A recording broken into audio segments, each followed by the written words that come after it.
They didn't kill him quickly. They fed him to rats. Slowly, on command, and no one heard his screams, except the one who ordered it. This is not a myth. This is history. He was once a courier, not just a messenger. A trusted voice between kings. He knew secrets, routes, the names of traitors, the truths hidden in war. And that made him valuable, until it made him dangerous. They tied him down in the dark, not to extract a confession, but to perform a lesson. A lesson in fear, a punishment without fire or sword, just time, hunger, and rats. The cage was strapped to his torso. Inside it, starved rats, desperate, wild, frantic. But the cage was locked, until they heeded it. The rats did what hunger commands, and the man, the one who once carried royal blood in ink and wax, he became the feast. No trial, no mercy, no grave. Only a record sealed by pain, and a method whispered through centuries. Because the question isn't why they did it, it's who was watching, and what he refused to say. You're about to find out. The courier who knew too much, he rode alone. That was the rule. No partners, no escorts, no witnesses. His name is almost lost to time, buried in ashes and silence. But the ledgers in a remote Flemish fortress called him which meant the clerk, though he was far more than that. He carried wax-sealed orders that could ignite or end wars, maps inked in urgency, names whispered in revolt. In his hands lay the pulse of the kingdom, and one day, it all stopped. Leclerc vanished between Ghent and Arras, on a path he had ridden 100 times.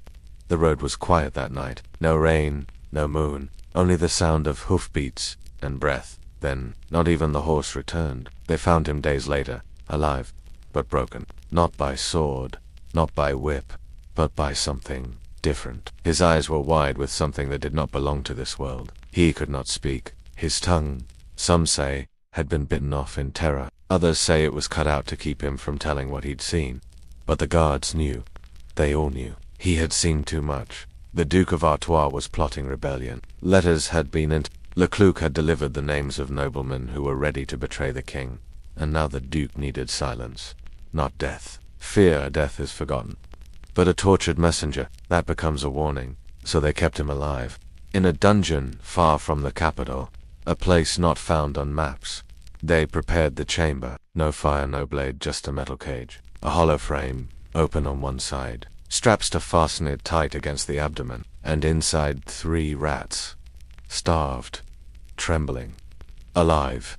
They say the chamber reeked of rust and urine and the kind of cold that lives in stone. There was no trial. No audience. Just one man behind the door, watching through a slit in the wall. He was not a torturer. He was the one who gave the order. The Duke himself. They strapped Leclerc to the bench, laid the cage on his stomach. The rats clawed at the bars, wild, confused. Then came the fire, not aimed at Leclerc, but at the back of the cage. He could feel the heat rising, not on his skin, but through the trembling breath of the rats, and that's when it began. The scratching, the squeals, the soft, wet sounds of teeth on flesh. There was nowhere to go, nothing to scream, only a gag, only the heat, and the slow, forced digging of animals, doing what their panic demanded. They say Leclerc's back arched until it broke. The rats gnawed through skin, then muscle, then the lining of his stomach. That it took hours, and through it all, behind the wall, the Duke watched. Not for pleasure, but to ensure obedience, to make certain that the next courier understood. Loyalty isn't rewarded, it's devoured. But something went wrong, because Leclerc did not die. At least, not yet. The rats stopped when they hit bone, and Leclerc, bleeding and ragged, still breathed. The Duke ordered him bandaged, not healed, just kept alive. And in the silence of that room, something else was born. A rumor that Leclerc had refused to betray a name, that even as rats tore through him, he never spoke the final traitor's identity. That one secret, one name, remained locked behind the blood, and the Duke was afraid, because if Leclerc lived, that name might still escape. And so, the cage returned, but not for the rats, for the man who refused, because in courts where betrayal is currency, the one who keeps a secret becomes the most dangerous man alive. And the Duke needed him gone, not with a knife, but with a legacy of terror. They called it justice, but it was hunger that wrote the truth. The dungeon was not beneath a castle. It was buried under an orchard, sweet with apple blossoms above, and rotting with pain below. Visitors never knew. They came for fruit, for wine, for trade. They walked above the soil, laughing, unaware that just beneath their feet, a man was being eaten alive, piece by piece. The Duke of Artois had chosen the place carefully. No blood could touch the palace. No screams should echo through marble halls. So he built a prison beneath beauty. A single narrow stairway led downward, carved into chalk and ash, each step colder than the last. The air turned to iron, the light to smoke, and there, chained to a wall with straw at his feet, was Leclerc, still breathing, still silent. The rats had been removed days ago. The wounds they left behind were almost poetic. A horror carved by hunger, a map of suffering inked in flesh. But Leclerc's eyes were still alive, burning with something the Duke didn't expect. Defiance. They tried other methods. Not fire, not rats. They brought in a priest, a soft-spoken man with trembling fingers, who read psalms over Leclerc's wounds and whispered, "Just say the name. Just one. You'll be free." But Leclerc would not answer, even when they poured salt into the open gnawing, even when they crushed his knees with wooden mallets. So he could never ride again. He did not scream. He looked at them, and something in that gaze, some cold, unsinkable stillness, made even the guards flinch. You see, Leclerc had been many things. A courier, a clerk, a man of ink and code. But before that, a boy, raised in a monastery where silence was sacred and pain was routine. He had learned young that suffering was not the enemy. Betrayal was, and when the Duke tried to offer him freedom in exchange for a single name, Leclerc laughed. Or tried to. His lips tore open with the sound. But it was unmistakable. A laugh. The Duke snapped. He sent for the torturer from Milan, the one known only as Ferretta did not use fire. He used cold. He would lower a man into freezing water until the skin turned blue, then pour hot wine over the flesh, causing it to crack like old paper. With Leclerc, he added something else. Copper ants, tiny, sharp-jawed insects that burrowed under the skin. He poured them into Leclerc's open wounds, sealed them in with linen soaked in honey, and waited. The ants did their work. The honey kept them busy, but Leclerc still said nothing, not even when they opened his bandages a week later and found movement under the skin. By now, the Duke was no longer trying to protect his secret. He was trying to erase Leclerc. Not just the man, but the myth. Because rumors had begun. Whispers in taverns, stories in brothels, that the man with no tongue and a body chewed by rats had protected the name of a prince. That he had been sent to his death, not by enemies, but by allies who feared his honor. And that honor had made him immortal. They gave Leclerc one final choice. A silver cup, drink, and die in peace. Or face the rats again. He looked at the cup, then at the man holding it, and turned his head away. That night they brought the cage back, but this time, it wasn't placed on his stomach. It was strapped to his face. The rats were starved, and the fire was lit. There was someone else in the chamber that night, not a guard, not a priest, not a torturer. She wore no armor, no sigil, no threat. Just a hood of midnight velvet and gloves stitched with silver thread. She moved like a shadow down the back stairs, quiet, unsummoned. And she came not because she was commanded.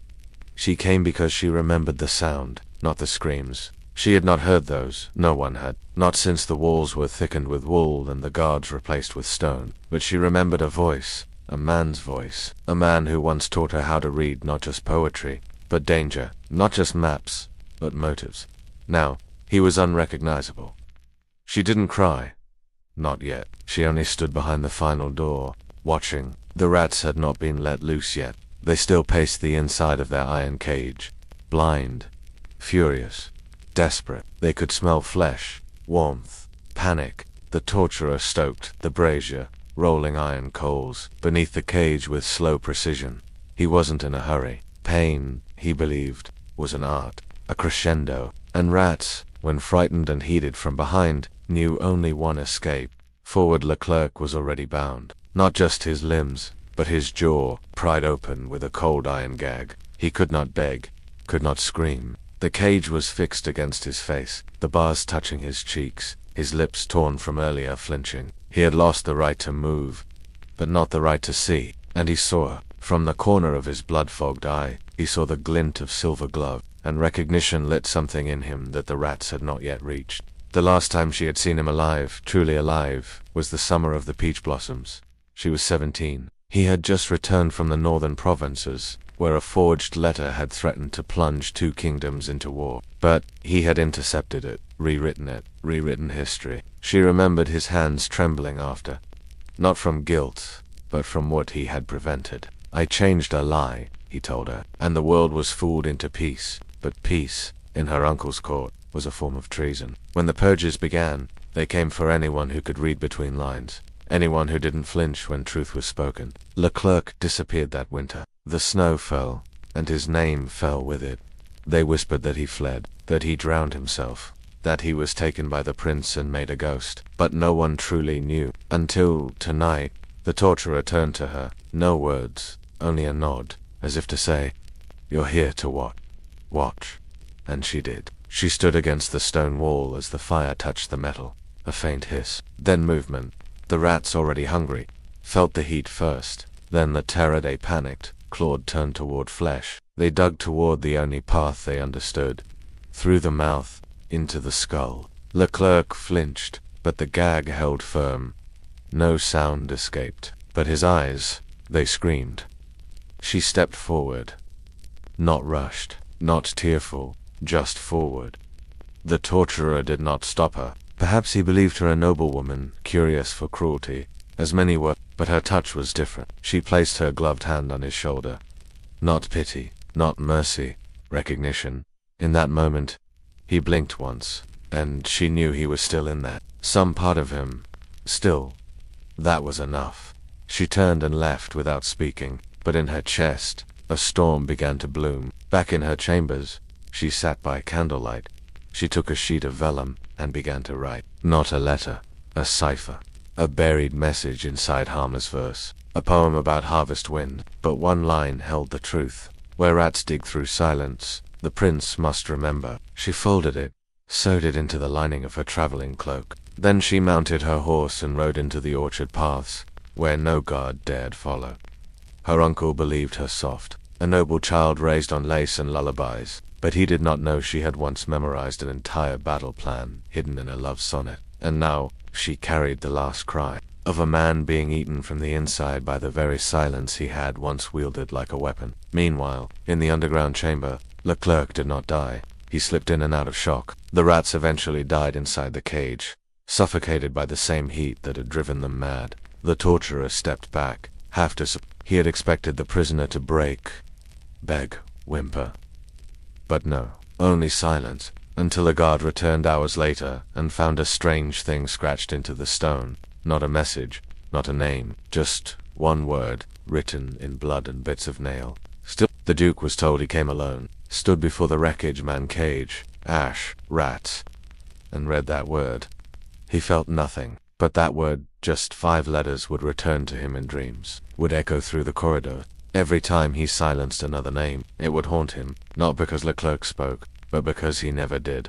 He screamed only once that night, just once, and even that was swallowed by the stone walls. By the 4th day, his body had become a blueprint of torture. The rat cages had left blistering scars, some now infected, others still raw. Yet it was his mind they wanted next. Flesh burns, flesh heals. Then, silence. Then, the tiny whispers of claws, hundreds of them. But the mind must be broken carefully. They started with sound. A servant was ordered to spill buckets of grain behind the stone walls at dusk. Lucien's eyes were sunken now, not from pain, but from fear of what would come next. They placed a metal grate over him, and on the other side, a swarm of starved rats. The 2 sides of the cage were sealed. Then, the fire was lit again. The scent of burnt metal, fur, and flesh mingled in the darkness. The rats were not just instruments. They were symbols. Symbols of what his silence had caused, and what his voice could prevent. He was being offered a deal. Betray the secret, and the gnawing stops.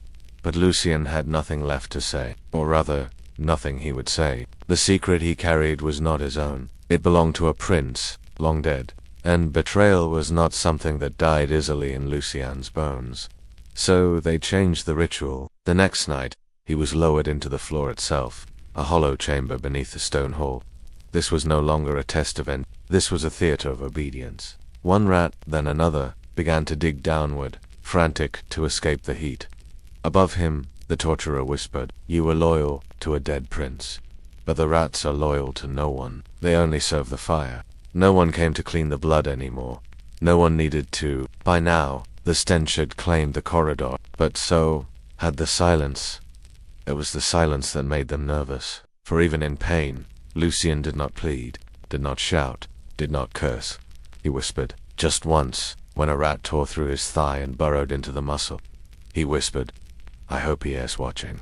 They didn't know who he was. Perhaps a ghost, perhaps a god, perhaps the prince who had once trusted him with a secret that now gnawed through his own bones.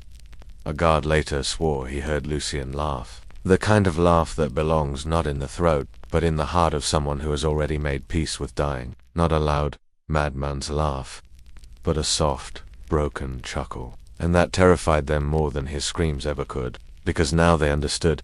This was not about making him talk, it was about forcing him to break himself. But what they hadn't realized was that Lucien had already done that. What remained was not a man, but a vessel of duty, one whose flesh could be flayed, whose organs could be cooked, but whose silence had been paid for with loyalty.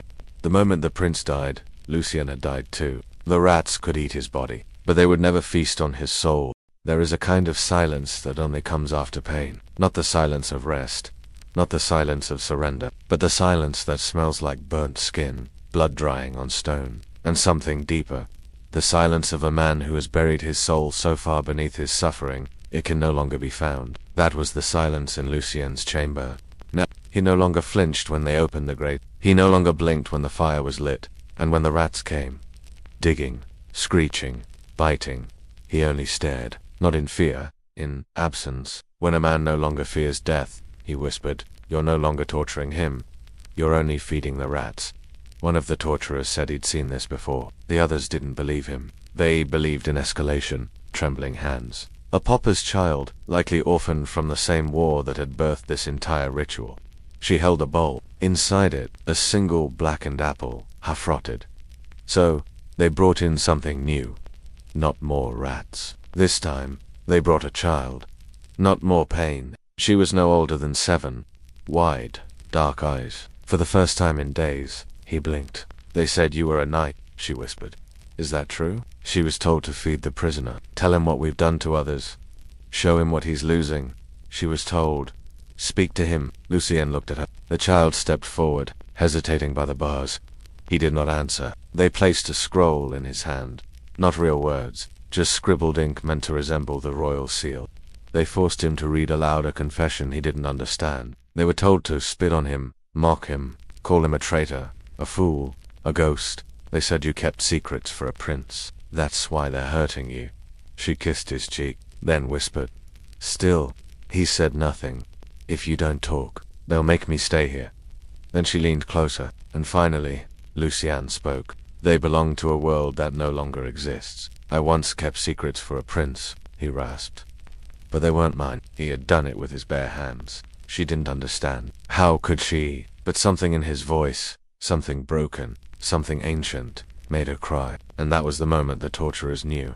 They had failed. Because when a man still cares enough to protect a stranger, even after all the fire and rats and screams, you have not shattered him, the only piece of his old world that still remained. You have only made him stronger. The ritual of mocking that night. They tried humiliation. He was dragged into the center of the courtyard, naked, blood-streaked, barely conscious. Then they laughed. Court guards, visiting noblemen, even the stable boy, and still, he said nothing. One man threw dung, another threw a coin, but the worst was a noble woman in red, who stepped forward and knelt beside him. "No one remembers your prince anymore." He didn't react, but when the guards returned him to his cell, they found one of the rat cages had been dragged apart, bloodied knuckles, shattered nails, scratches across his wrists. They didn't understand why. There were no rats inside, just scorched iron. But they didn't see what he had hidden beneath the stone. A single coin, not gold, not silver, a melted fragment of the prince's crest. He kept it beneath his ribs, now hidden in the hollow between the broken parts of his soul.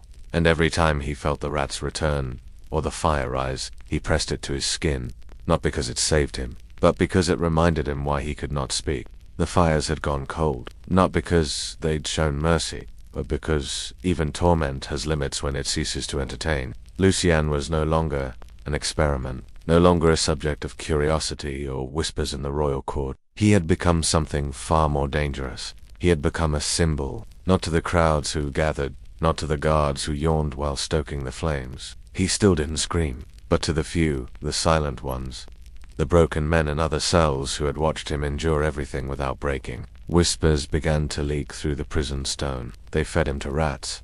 Symbols inspire rebellion. Silence, when laced with loyalty, becomes prophecy. They flayed his back and branded his tongue. He kept the prince's name sealed. His bones are breaking, but his mouth is closed. His body, barely holding together, leaned against a rusted pole. His ribs jutted out like scaffolding beneath torn skin, and across his chest, a crude map had been carved. The torturers attempt to mock the geography of the fallen prince's kingdom. For the kingdom's tyrants, this was a threat. So they brought him before the magistrate one last time. The final trial, it wasn't a courtroom, but he wore no robes, no honor, only rings, heavy ones, and a cloak that dripped with the blood of executions. It was a throne room, stripped of dignity, where justice no longer ruled, only fear. Lucien was chained at the wrists and ankles. Then your bones will be turned into coins, and every traitor who dares remember you will carry your face in their pocket. Before him stood a single judge, not in defeat, reserved for men whose memories the crown wished to erase, by immortalizing them in mockery. You're not here for pardon, the judge began. You're here for your final act. Speak the name. His prince's crest deformed, and the coins would be scattered across taverns, brothels, and slave markets, stamped with the phrase, "Let the people spend me, give us what we want, and we end the pain." Lucien raised his eyes, not in defiance. His hands had been crushed, his jaw wired shut, but his eyes barely open, still glowed with something terrifying. But if his name dies with me, it lives forever in silence, in memory. Bent, beaten by war and betrayal, I will not let them spend you in shame.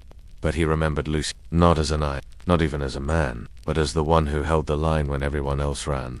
My prince is dead, he whispered. The judge slammed his fist. Lucien laughed. A sound so raw, so ruined, it barely sounded human. Good, he said. The coining ritual, this punishment, was ancient, rare.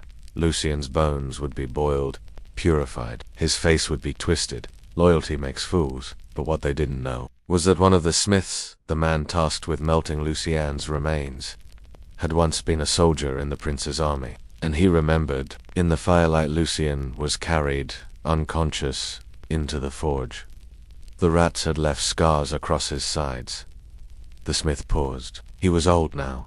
He bent low. "Forgive me," he whispered. "That night, something strange happened. Only half the coins were ever delivered to the court. The rest were scattered across ruins, burned forests, and shattered fortresses, hidden like relics in places where the prince once ruled. Some say the coins sing when held near fire. Others say if you press one to your chest and close your eyes, you can hear the whisper of a name long erased from history. Not Lucien's, but the prince he died protecting. They say a kingdom dies not when its last flag falls, but when the last man stops whispering its name. Lucien's silence didn't protect just a man, it buried a nation's memory beneath his ribs. But memory, even buried deep, has roots, and the tyrants who believed pain could erase a name would soon learn. Pain can carve it deeper. The ghost coin months passed after Lucien's death. The court celebrated its victory. Another threat silenced, another rebel loyalist erased. The forged coins with his twisted face began circulating through markets, used by drunk men, gamblers, and thieves. Each one marked with a scar where the prince's crest had once been. But something strange began to happen. In distant villages, blacksmiths found coin molds left at their doors, each etched with the correct emblem of the prince. In border towns, coins turned up with Lucien's true face, unmarred, noble, and quiet-eyed. One woman claimed that when she dropped one into a bowl of milk, the liquid curdled into the shape of a map. The same map once carved onto Lucien's chest. Another man, blind since birth, held one of the rebel-forged coins to his temple, and for a moment claimed he could see a burning fortress at night, and a figure standing in its heart. Whether madness, myth, or message, it didn't matter. The people had begun to remember. The queen who feared ghosts. When word reached the royal palace that coins bearing Lucien's true likeness had been found in 6 provinces, the queen ordered an inquest. Or bring me his bones. Bring me the counterfeiter, she hissed. But there were no suspects, no tracks, no source, only a growing wave of whispers that he had returned. Not in flesh, not in form, but in legend. Any court holding one would lose a hand. Any court forging them would be burned alive. And legend is far harder to kill. The queen forbade all coins with Lucien's image. But with every execution, the story grew. Because nothing feeds fire like fear. The prisoner who sang in rats, not once, not even in the smallest detail. An old prisoner, the one who had once watched Lucien from across the dark corridor, began telling his tale to merchants who passed through the jail, bribing guards to let them speak to the rat survivor. A third carved the story onto a hidden wall beneath the ruins of the old southern tower, the same tower where Lucien was first sentenced. He told them everything. The cage, the flame, the screams. The moment Lucien bit his own tongue to keep the prince's name from slipping out. No marker, no headstone. The strange thing, his tale never changed. One scribe wrote it down. Another turned it into a ballad. By winter, the phrase, "he let the rats eat him before he betrayed his oath," had become a resistance chant. Burial without earth. Lucien's body was never returned to his family. There was no grave. But all across the land, makeshift shrines began to appear. In the hollow of a broken tree, in the space beneath a shattered bell, even inside the empty shell of a cannon from the prince's final war. Each shrine had no name, no inscription, only a single coin placed gently inside, sometimes charred, sometimes clean, but always the same coin. Forged in defiance, mothers told their children, "If you see that coin, pick it up, hold it close, and say nothing." Not because it brought wealth, but because it carried memory, and memory, when passed in silence, can survive centuries. A whisper beneath the gallows, it began in a forgotten village near the marshlands, the kind of place where royal soldiers rarely ventured. An old legend still walked among the trees. A child, no older than 10, stood beneath the town gallows, where a man had been hanged for treason. She held up a single coin, Lucien's coin, and asked, "If he died for the prince, does that mean the prince still lives?" No one answered, but no one silenced her, either. The silence itself was an answer. The next morning, the gallows had been burned to the ground. Not by rebels, but by the townspeople. In its place stood a wooden stake wrapped in flowers, and nailed to it, a phrase carved deep into the bark. He spoke no names, so now we speak as. The 13th, forging his hands, shook from age, but his eyes were sharp. In a forge tucked beneath a hill of ruins, the last living metalsmith who had once fought beside the prince worked in secrecy. He had seen what they did to Lucien. He had once held the scorched coin that bore the screams. Now, he melted it down. Not to erase it, but to forge one final mold. One coin, one truth. On one side, the prince's crest. On the other, a rat crawling toward a sun that had not yet risen. He left it in the mouth of a crow, and released it to the skies. That coin would not buy bread, it would not pay tax. But, wherever it landed, rebellion stirred, because symbols are sharper than blades when dipped in martyrdom. The general who remembered, he was the last of the original war council, and the only one who had dared speak Lucien's name aloud, once, in private. In the palace, an old general sat alone in his chamber, listening to the wind scrape against the stone. That night, he heard something strange outside his window. Not wind, not footsteps, but scratching. He opened the shutter and found nothing. Only a small object on the sill. A coin, warm to the touch. No message, no threat. Just a reminder that no torture, no matter how brutal, could silence what history had already marked. They set up a puppet play in the town square. Simple, harmless. He turned to his mirror and muttered, "Lucien. Of a cage. Of fire. Of rats. Of loyalty that could not be flayed from the soul."